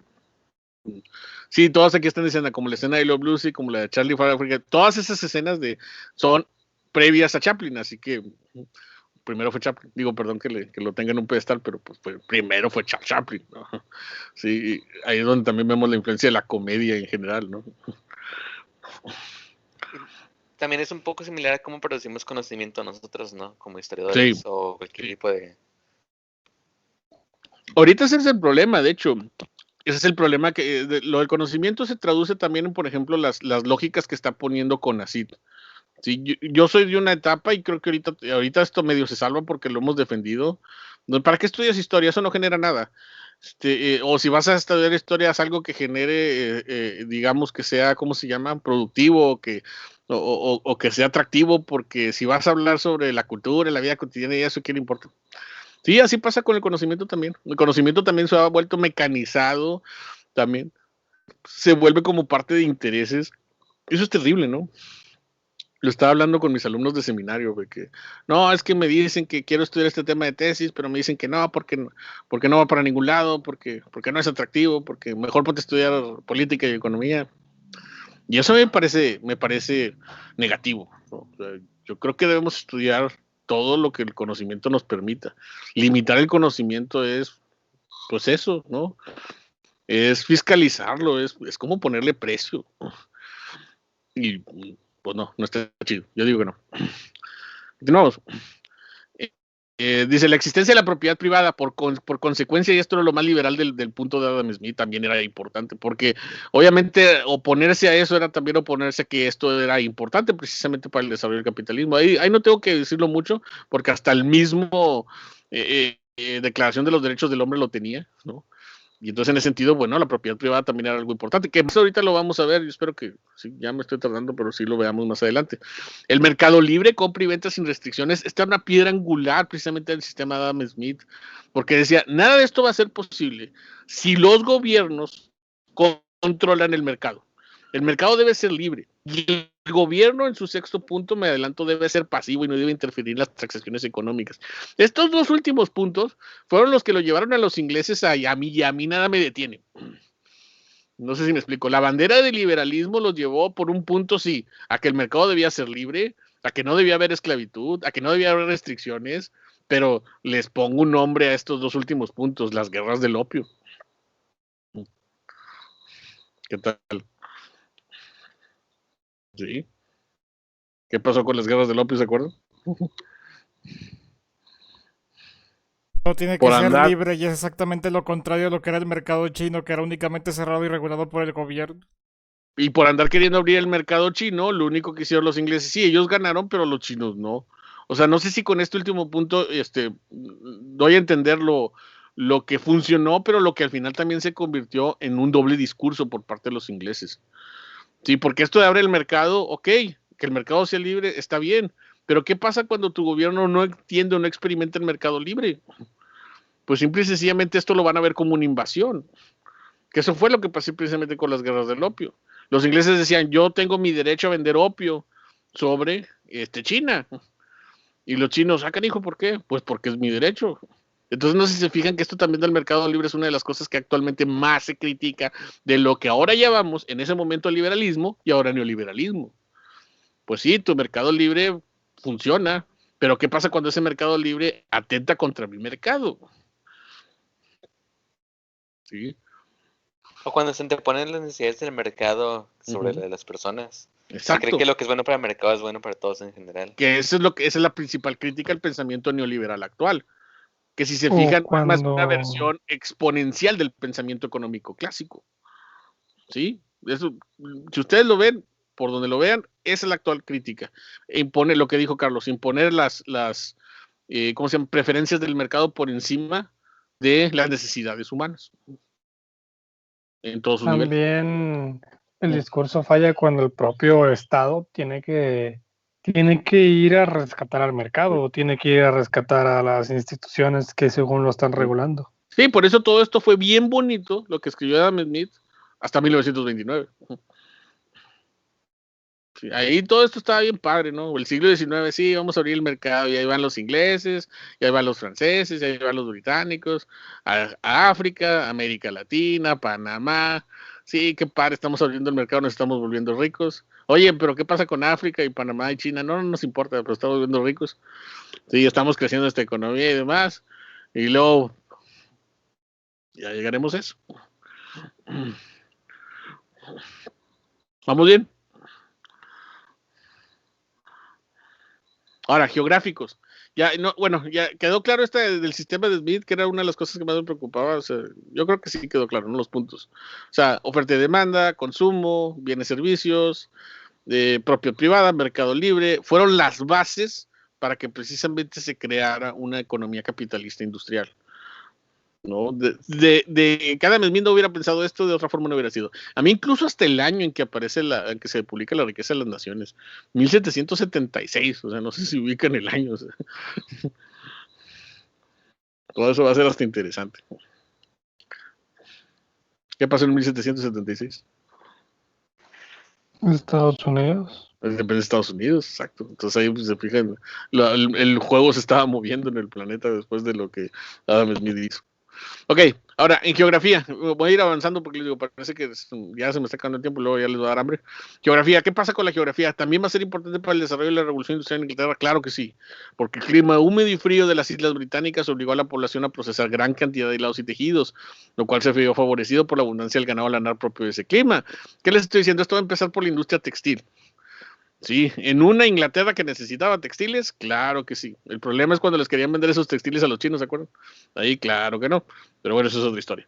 Dice, por otra parte había suficiente energía hidráulica y recursos como el carbón y el hierro que favorecían el impulso de la mecanización, que eso también es bien interesante. Este tipo de recursos por mucho tiempo estuvieron ahí, pero la economía mercantilista enfocó tanto que la minería debiera estar enfocado en por ejemplo, en oro y plata, que se olvidaron de esto. Esto a mí siempre me recuerda mucho a lo que pasó, por ejemplo, aquí en la famosa industrialización regiomontana, ¿no? O sea, ustedes saben, en la época colonial en Nuevo Reino de León, apenas si había minas que sacaban plata, pero era plata de muy mala calidad. Yo creo que lo más fue Cerralbo, ¿sí? Porque había otras minas como de plomo y de carbón que a nadie le importaban y que en ese momento dicen, nada, estas no producen dinero. Pero luego viene la revolución industrial y luego viene aquí Monterrey diciendo, oiga, y si ponemos industria, pues ya tenemos esto. Entonces, ¿cómo cambió el panorama, no? El Monterrey colonial, el Nuevo León colonial, al Nuevo León industrializado. Lo que antes no lo había hecho rico, ahora lo estaba haciendo así. Claro, aunque se tuvieran que robar el carbón del Cerro del Mercado, ¿no? De allá de Durango. Pero esa es otra historia también. Pero no sé si vamos. La lectura vamos menciona a eso. eso también, que todos los centros económicos de la industrialización se dieron alrededor del carbón en Inglaterra. Sí, y por mucho tiempo no habían sido importantes porque el carbón no lo era. Entonces, les pongo el ejemplo aquí local para que se den una idea. O sea, vean nuestro pasado colonial, el de la ciudad, ¿no? Nuestra catedral sin terminar, no es decir, un barrio antiguo que de antiguo tiene más bien como 3 cuadras. Si se fijan, tuvimos una época colonial precaria, si no es por decir pobre. Pero ¿qué tal cuando viene el proceso de industrialización regiomontana? Lo que antes había sido menospreciado como todas esas minas de carbón y plomo y demás, cambió totalmente el giro económico, ¿sí? En otra muy orgullosa llamada capital industrial del país. Que por eso también el libro que hicimos.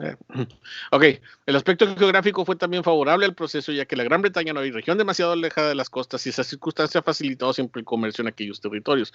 Lo otro es el comercio. Los ingleses estaban acostumbrados al comercio.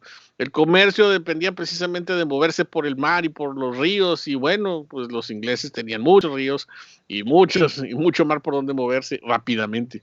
O sea, ir de Liverpool a Manchester, o bueno, de Manchester a Liverpool, pues no representaba precisamente un viaje muy complicado. Y ya precisamente para cuando aparece el ferrocarril, mucho menos, y entonces esto va a mover mercancías como nadie, ¿no? Y más o menos este es un mapa, de hecho, del libro de Hobsbawm, donde precisamente se ven, ¿no?, las ciudades portuarias inglesas, no sé si las ven en el mapa, y luego cómo todas estas van a tener conexión con América, con China, con la India, de una forma sustancial, ¿no? O sea, la conexión de Inglaterra, que también ya ellos habían estado, digamos, promoviendo desde el siglo anterior, les va a funcionar como un mercado que tenían consolidado y que ahora con su exposición industrial pues van a llevar a otros niveles. Los cambios científicos. Paradójicamente, los descubrimientos científicos de los siglos XV al XVII no fueron los principales causantes del maquinismo inglés. ¿Se acuerdan que eso lo habíamos hablado? Curiosamente, la ciencia no tuvo nada que ver. Dice, aun cuando Inglaterra fue el lugar que albergó a Newton y Locke, cierto es que Francia presumía de más avances en matemáticas y física. Las primeras máquinas no requerían de un conocimiento científico mucho más avanzado, por lo cual su invención estuvo en manos de artesanos y técnicos. Háganle como quieran. La revolución industrial no fue de los científicos, fue de los artesanos y técnicos que desde sus talleres empezaron a hacer máquinas que van a cambiar las cosas. Sí, y lo sentimos por los científicos, pero pues fueron ellos. Sí, dice, es hasta la segunda revolución industrial donde la ciencia y la tecnología encontraron una conexión efectiva con la industria química y eléctrica. Sí, ya es hasta la segunda mitad del siglo XIX, con la segunda revolución industrial, cuando ya aparece la electricidad, la industria química, los hidrocarburos, que precisamente van a llevar a otros niveles el desarrollo tecnológico. Bueno, y el económico. El aspecto económico se torna más importante al hablar de la revolución industrial, en cuanto a que este es el determinante para su evolución y los efectos sociales, políticos y culturales que caracterizan a los años por venir. Por tal motivo es importante analizarlo en etapas para una mayor comprensión del fenómeno. Primero el nuevo rumbo comercial, la revolución agrícola, la industria de domicilio y la época del maquinismo. Yo creo que hoy nos quedamos, ¿qué hora son? Porque estamos a las, 10 minutos. Para que no se me vayan, digo, si ya se van a ir me dicen, porque luego de repente se me están yendo ya después de la 1:40. Para que me digan ya cuándo detenerme. Entonces, por lo menos los próximos 10 minutos para dedicarle a esto que ya sí, ahora sí va enfocado al punto. Nuevo rumbo comercial. Dice, a medida que el comercio se expande en el mundo conocido, Europa se beneficia convirtiéndose en la principal centro comercial mercantil gracias a sus colonias. Les digo, le va a ayudar mucho a Inglaterra a sus colonias. Bastante. Y el hecho precisamente que ya tenía mercados establecidos. Claro que estos se van a duplicar, claro que estos van a aumentar. pero precisamente ya el hecho de que los ingleses tuvieran una economía comercial bastante sólida previo a esto, eso es importante. Para el siglo XV y XVI, el mar Mediterráneo tuvo el dominio del comercio teniendo como centro Italia, que eso le explica Hobsbawm en el libro que veíamos. Pero todo esto se va a desplazar. Esa es la crisis que veía precisamente en el siglo XVII. En el siglo XVII se dio un desplazamiento al Océano Atlántico, debido al comercio con América y teniendo como protagonistas a Holanda e Inglaterra. De hecho, por ahí yo tenía una lectura de otro historiador donde menciona, ¿y qué le pasó al Mediterráneo? No, pues realmente sí se empobreció bastante, ¿eh? Yo no sabía hasta cuándo, y la otra vez les digo, en una lectura que vi, pues el Mediterráneo, ustedes saben, había sido el principal protagonista de la economía y la política de todo el mundo antiguo. Y cuando esto pasó, muchas ciudades que estaban alrededor del Mediterráneo sí se fueron para abajo. Y una lectura, les digo, en particular menciona a esas ciudades y también las que estaban en el este de África, como Somalia, Mogadiscio, que también dependían del comercio que se daba hacia otra parte del océano Índico, también fueron cambiando. Y entonces se reorienta el comercio precisamente hacia América, hacia el Atlántico, y esto hace que la actividad comercial tenga como una nueva capital, por así decirlo. Y esa nueva capital va a ser Inglaterra, pues era la que más estaba cercana al comercio atlántico. Obvio, también España, pero ya hablamos de España, ¿sí? Y lo que estaba haciendo España, ¿no? O sea, nada. Dice, así el comercio internacional se convierte en la actividad precapitalista más importante. Eso también, previo al desarrollo industrial, el capitalismo comercial estaba enriqueciendo, ustedes saben, es lo que estuvimos hablando con el descubrimiento de América, ¿sí? Y en ese caso, quienes tenían el control fueron Holanda e Inglaterra. Perdón, ahí puso Holanda y Inglaterra, no, Holanda e Inglaterra. Sí, son los que van a tener el dominio del comercio internacional. Y progresivamente van a ser los ingleses dejando al lado los holandeses. Esta creo que funciona muy bien para entender este mapa, cómo se da la formación del capitalismo en el siglo XVIII. Sabemos a los ingleses con la conexión de mercados que tenían, ¿no? En América, en Europa, y la cantidad de productos que también están enriqueciendo Europa, ¿no? Madera, alquitrán, tabaco, algodón, plata de México, azúcar, café, ¿sí? Para el siglo XVIII, esa era la realidad que precisamente hacía que todos estos productos llegaran acá, saliera dinero de aquí, llegaba producto para acá y entonces las economías se estaban revitalizando. Obviamente los españoles no sabían en qué gastarlo, así que lo gastaban y lo lapidaban en el resto de Europa. ¿Sí? Y mientras tanto de Asia, lo que desde mucho tiempo se tenía, sedas, pimienta, algodón, ¿sí? Y de África, esclavos. África todavía no se podía introducir en este momento el comercio internacional a menos que fuera por el esclavismo. Pero como progresivamente vamos a ir viendo, también eso va a cambiar. El problema es que más lento. Es curioso. Uno podría pensar, África era un continente que se tenía más conocimiento, porque incluso América se descubrió después. Pero fíjense qué curioso. Sí, yo siempre he dicho, pese a que América sí, se empezó a explorar, si no queremos decirle descubrimiento, y se empezó a ocupar por parte de los europeos. Antes de que se entendiera que existía el continente africano, yo creo que el continente africano va a tardar más tiempo en explorarse que América, porque ¿qué tanto se conocía de África, si no es que más que las costas? Y esto digo porque sí definitivamente representa un cambio muy sustancial. Sí, se pensaba que África no tenía recursos más que esclavos, y la verdad es una absoluta mentira. Tanto es una mentira que actualmente por eso yo creo que se lo pelean más las empresas en relación precisamente a todos los productos que ofrece al interior, digo, y lo que después se vino descubriendo al interior. Y no solo en cuanto a productos naturales, sino también minerales. ¿Sí? Y eso precisamente no se sabía en ese momento. Si se hubiera sabido, tal vez también la revolución industrial hubiera cambiado de giro. Pero era tan complicado adentrarse al interior de África por los problemas que había de todo tipo. Geográficos, humanos, que pues esto lo hacía muy difícil. Bueno, Italia, Holanda y Francia en crisis. Dice, debido a lo anterior, Italia no podía seguir sosteniendo la hegemonía que le dio control económico. Además de que no aprovecharon las tierras de la península y gastaron el capital comercial en sus dos edificios. Hobsbawm dice que el problema de Italia, porque Italia también, pues, si se fijan, pudo haber sido el que detonara la revolución industrial, es que todo lo que logró precisamente con el comercio que le permitió la apertura de la dinastía Yuan mongola, lo único que hizo fue precisamente convertirlo en una Italia muy bonita, pero no tuvieron la capacidad como de invertirlo en otra cosa. Sí, no, Italia, Venecia, Florencia, tú dices, qué lugares tan bonitos, mira sus edificios, mira el Vaticano, mira su cúpula, ¿cuánto costó? Ese es el problema. Todo eso se lo llevó Italia en su dinero. Por otro turístico. Exacto, lo convirtió en el centro turístico del planeta, y bien bonito y bien padre, pero no en el siguiente nivel del desarrollo del capitalismo. Dice, por otra parte, Holanda va a tener la hegemonía europea en el siglo XVII, pero va a tener una fallida revolución burguesa, por lo cual muchos exiliados, entre ellos 2000 técnicos, se refugiaron en Inglaterra. Dice, el problema de Holanda, que a mí me falta estudiar más, es que los holandeses no lograron que la revolución burguesa, como sí se logró en Inglaterra, triunfara. Entonces, prevaleció la monarquía. La monarquía precisamente limitaba, como hemos estado ahorita mencionándolo, los antiguos regímenes limitaban mucho el desarrollo liberal del capitalismo, y entonces muchos técnicos holandeses se fueron a Inglaterra. ¿Sí? ¿Quién nos falta? Francia. ¿Qué pasaba con Francia? Todo lo que ya hablamos de Francia. ¿Por qué Francia no logró la revolución industrial? Ahí sí creo que ya queda claro. Porque estaban muy ocupados haciendo otra revolución. ¿Sí? Y además, precisamente también que, pues, ustedes saben, antes de la Revolución Francesa, el debate entre que tenía control, que pues casi siempre fue la monarquía católica, con su leve, a lo mejor, digamos, presencia de los hugonotes, que terminó siendo también en otro fallido fracaso de convertir a Francia en protestante, que provocó otra ola de exiliados, adivine de dónde, a Inglaterra. El punto es que todo el mundo iba a Inglaterra, porque precisamente ahí es donde estaba la libertad y demás. Y demás, perdón si lo dijo así tan resumido. O sea, la libertad de tolerancia religiosa, de expresión, que otros países no permitían. Como, si se fijan, eso también va a jugar un papel clave para el desarrollo de la industria.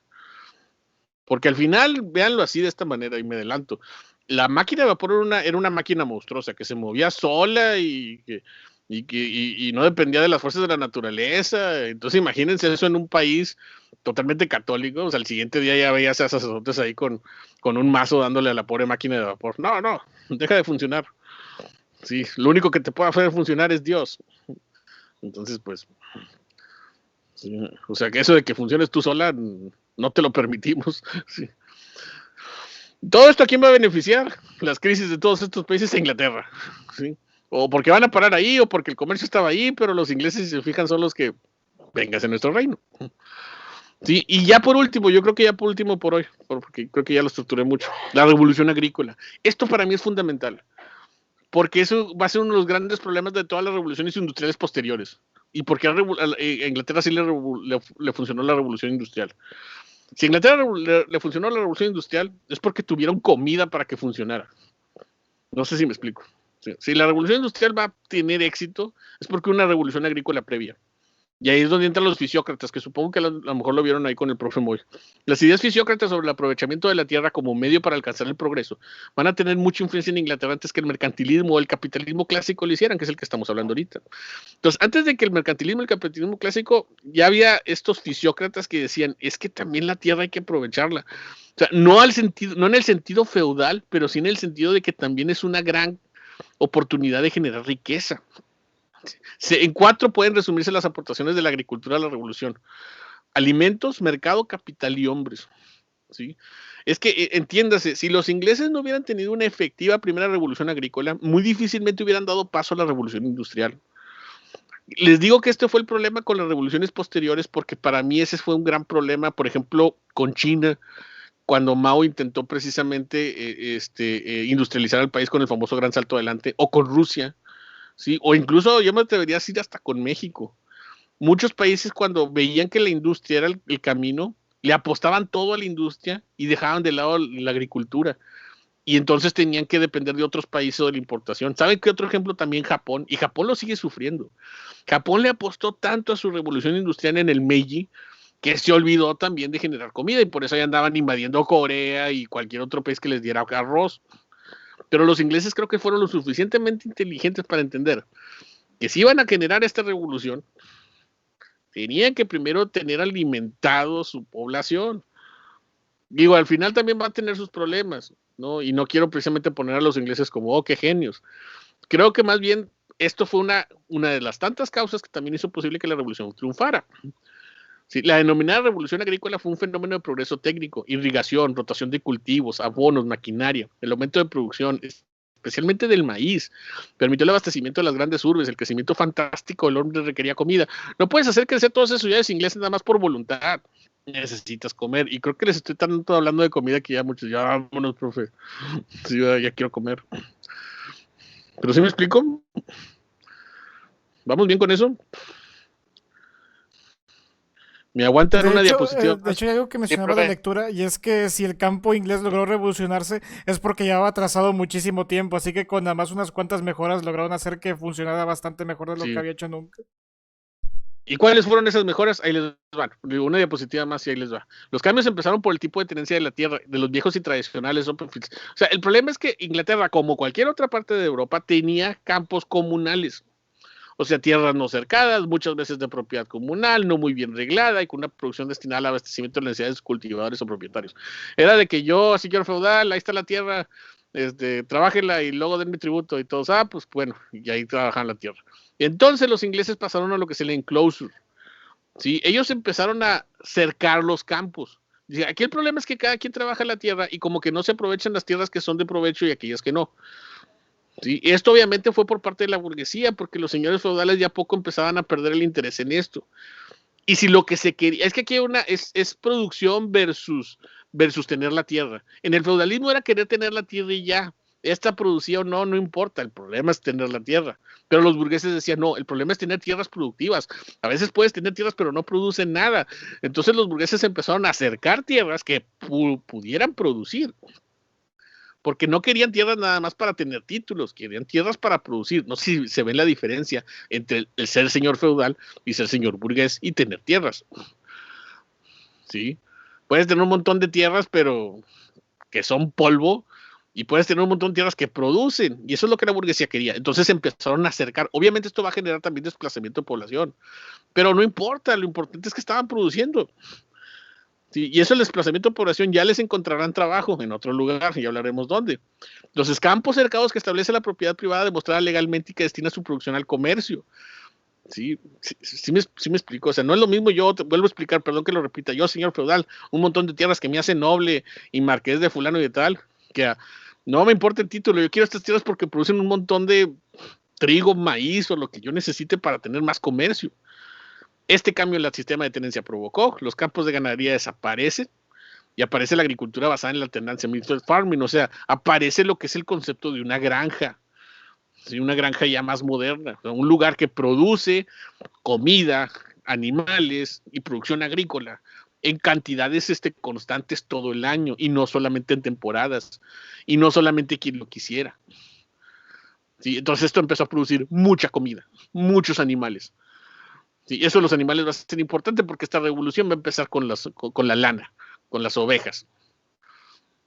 Pero eso lo dejamos ya para la próxima clase porque siento que ahora sí ya los cansé. ¿Cómo ven? Manos levantadas, Derek. Sí, profe. Pero que no de que todo este proceso también llevó, o sea, como que todavía no la famina, pero el inicio de los problemas o sea, que no todo este proceso no llevó de que inicios en problemas también en Irlanda, o sea, como precursores a la famina que tuvieron. ¿Y los ingleses les importaban tanto? Sí, claro. Y recuerden lo que le está diciendo ahorita, ya hablaremos de los problemas. Esto provocó desplazamiento. Imagínense cuánta gente con los cercamientos, cuánta gente no quedó desplazada de que, oye, esta era mi tierra. No, ya no lo es. Tú ya vete a ver a dónde. Sí, porque pues esto ya no, o trabajas para mí con un salario, o te vas a ver a dónde, y bueno. Pero el caso, a ver, repíteme lo de Irlanda.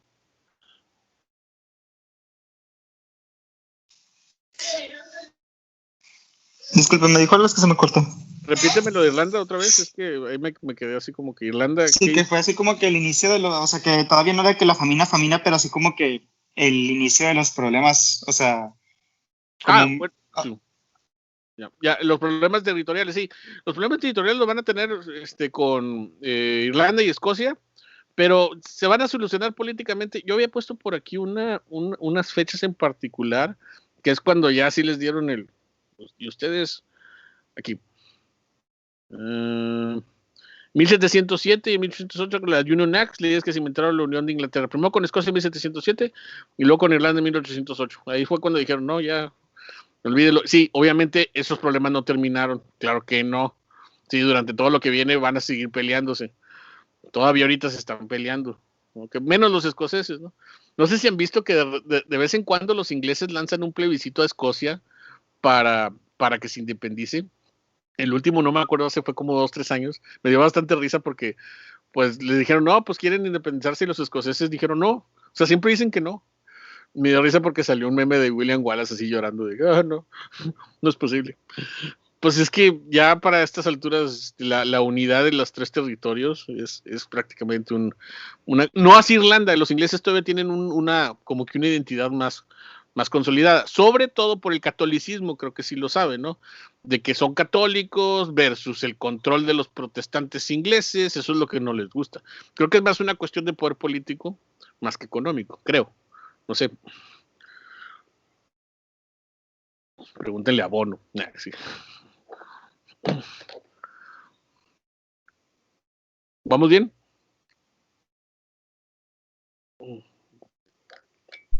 Ok, ¿dudas? Porque yo creo que aquí le dejamos para ya la próxima clase, les digo, porque luego se me van desapareciendo todos y luego pues ahí nos perdemos lo demás.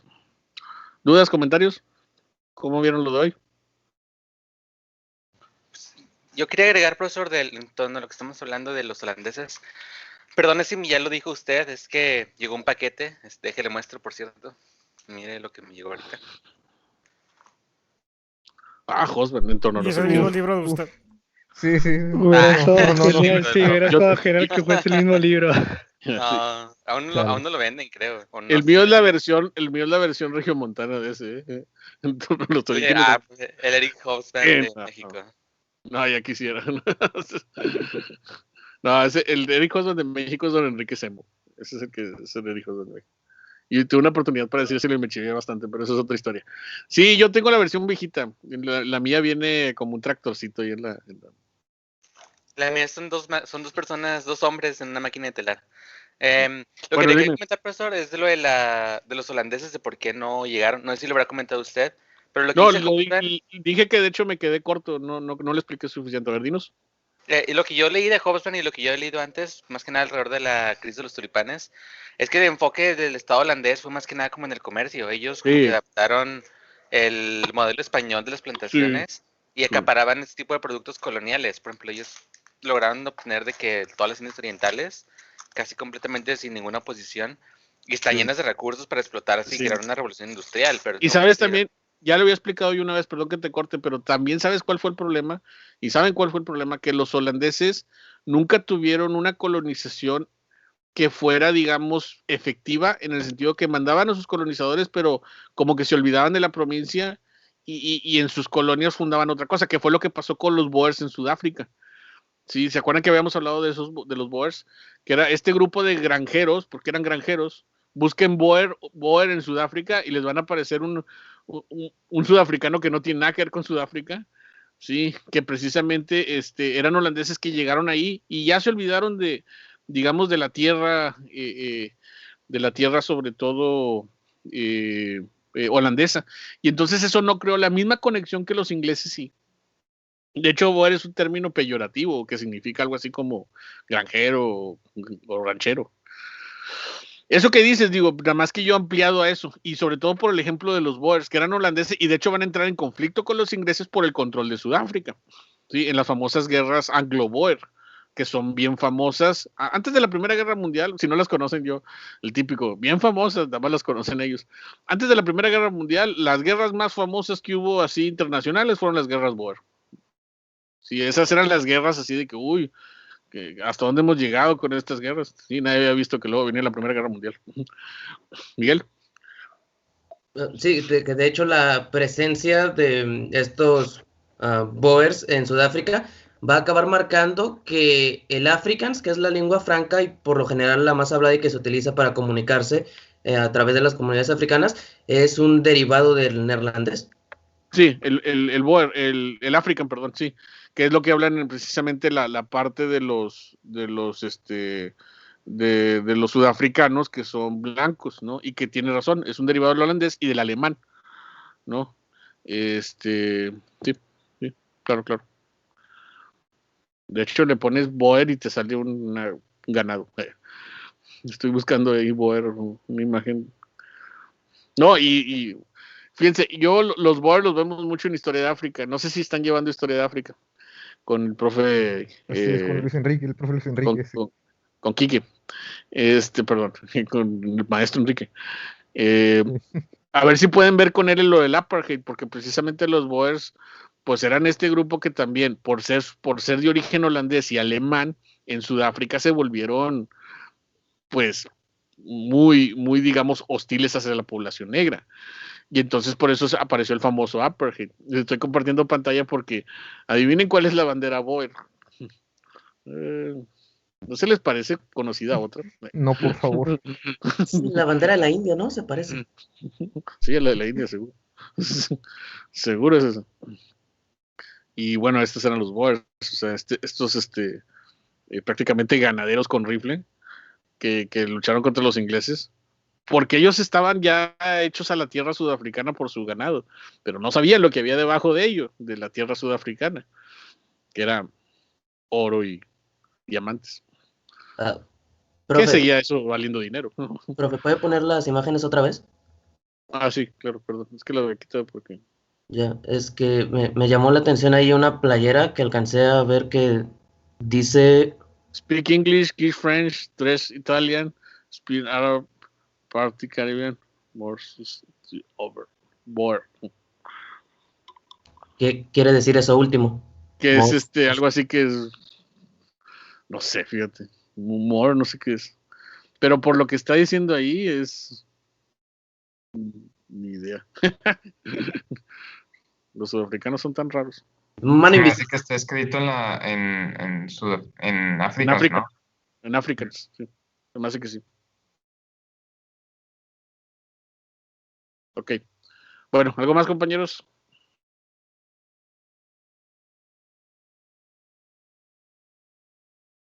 Entonces, ¿cómo ven? ¿Continuamos con Revolución Industrial la próxima clase?